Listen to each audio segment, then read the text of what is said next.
So hi everybody, John here. This is going to be my chance to show progressive rock records that I collected in the first half of 2018. I'm starting off by showing this. This is a brand new release this year by a band called Sheena. They're a super group. I'm showing this first off because I'm playing it in the background. Experience tells me that if I try and do a needle drop of sort of newly reused music, I'm more likely to get some sort of a copyright issue. So I'm not even going to try and do a needle drop of this. So they're a super group. I first discovered this band way back in 28, just after my eldest son was born. It's roughly when I sort of rediscovered progressive rock that I sort of liked a lot earlier, and just kind of dropped when I started getting into sort of heavy metal and things. I was really happy to find that there were sort of people still making great stuff. I listen to this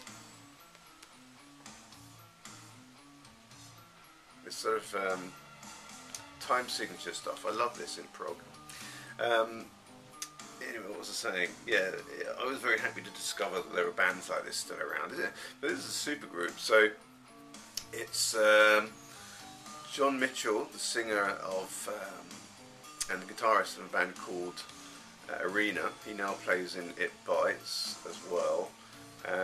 Then there's also the keyboard player from It Bites. Is his name John Beck, I think, or something. It's also the bass player from Marillion, Michael Troawis, or however you pronounce that name. And the drummer is a guy, I believe, who was in Frost, or at least it used to be. I don't know if it still is. I haven't looked that close. So a great range of players. The first album they made, which was called Picture. What really inspired me about that is that it's sort of got a really good range of textures in the music, which are really sort of inventive, and I really liked that. And they were sort of taking a very sort of modern approach to progressive rock. So yeah, that's kind of one of the things that drew me in, and hence since then I've discovered a lot of the other things that have happened, in the past couple of decades. So yeah, when I saw that they were releasing a new album this year, I grabbed it as soon as it was released. Really good record. There's a custom label here. There we go. The next album I'm going to show is a great find. This was one of those records that I was very fortunate to have just found in the wild in a charity shop, in amongst all of the regular charity shop fodder, and I saw it, paid a pittance for it, maybe £1, and it is actually a really good progressive rock sort of gem. It's released in 1970. Atomic Rooster, a British band. They were initially the band that continued on from the crazy world of Arthur Brown. In fact, the first album by Atomic Rooster had Cole Palmer on drums, who then went on to work with Emerson, Lake and Palmer. This is the second album, so he's not on here. It's a fantastic record nevertheless. A little bit scary, I must admit. I put it on when I got it home and cleaned it up, and I put it on, and it scared my children somewhat. And I'm going to do a little bit of needle drop of that first track. It's not necessarily representative of the whole album, but I've since learned that that first track has been covered by various different heavy metal or death metal bands, because it does sound actually quite sinister. You'll see what I mean.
this is a Steely Dan record. I think actually I got this at the same time as I found the Atomic Rooster record.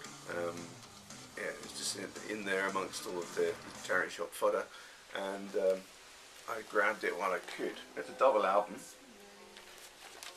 It's not a particularly uncommon record. I will say this, that I've got pretty much the bulk of Steely Dan's catalogue on record and CD. At least I think I have. I can't say that I'm that familiar. What's always put me off a little bit about them is that they don't seem to have sort of any anti-establishment ingredient in them. That's what I thought initially. Actually quite wrong. I think it was Chris at Dixieland Farm that pointed out to me that actually they do. It's kind of embedded in their lyrics, and yeah, he's absolutely quite right. It's all there. However, I'm not really a lyrics person. I'm much more into textures and music, rhythms, and specifically melody. I'm not really one to pay too much attention to lyrics. I just kind of drift off if I do. But anyway, so I'm keeping this in my collection because I thought it might be a good place for me to try and break that barrier and get a good overview and understanding of Steely Dan, rather than focusing on the individual albums. And hopefully I'll crack that, and it'll be a good way for me to really get into Steely Dan, because I'm sure they're great. I've just got to penetrate that wall of unfamiliarity. Next record, is this really prog? I don't know. Well, it's certainly rock, art rock perhaps. So I'm going to include it here. This is the Flash Gordon movie soundtrack. I found this movie, the film, on DVD, and played it for my kids, and they loved it. They really enjoyed it. I quite enjoyed seeing it again. I haven't seen it for years. In fact, I enjoyed it the second time round much better than I did the first. It's the song, the Flash Gordon song that's on the Queen Greatest Hits. My children are familiar with that because my eldest son has a copy of that Greatest Hits album, and he plays it quite a lot. So they weren't so unfamiliar with really, the sort of themes of these music in the film, and I really enjoyed it. And I was like, I better get that soundtrack, so I did.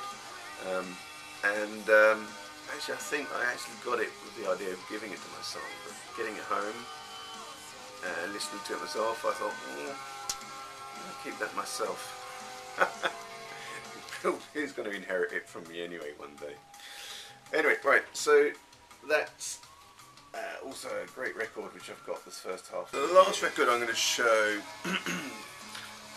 is an album by a band called Pluto.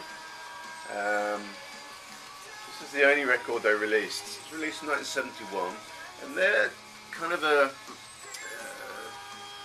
hard rock band with there's definitely progginess in there, which is probably, at the time it was what everybody was doing as opposed to rock bands. So it's sort of like a heavy prog, if you like.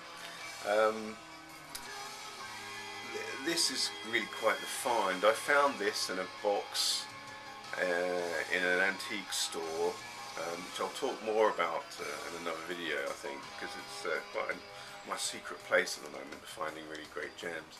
And I saw this in there when I was just flipping through the records. I didn't know what it was, but I made a point of remembering it. So I looked it up when I got home, and lo and behold, wow, it's sort of like a long lost gem, if you like.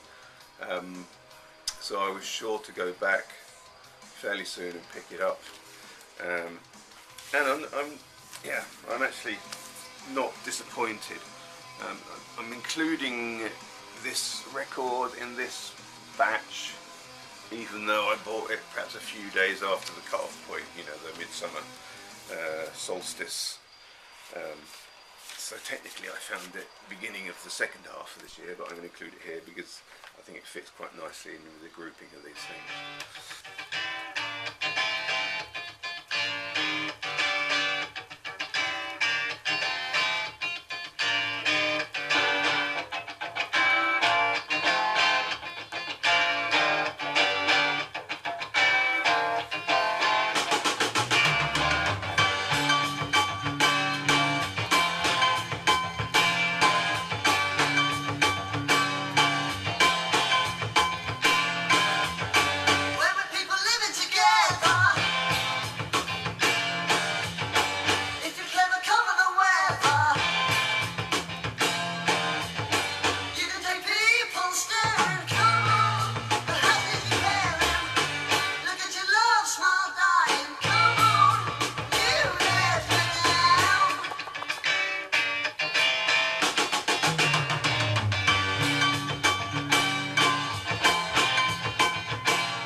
Really good find.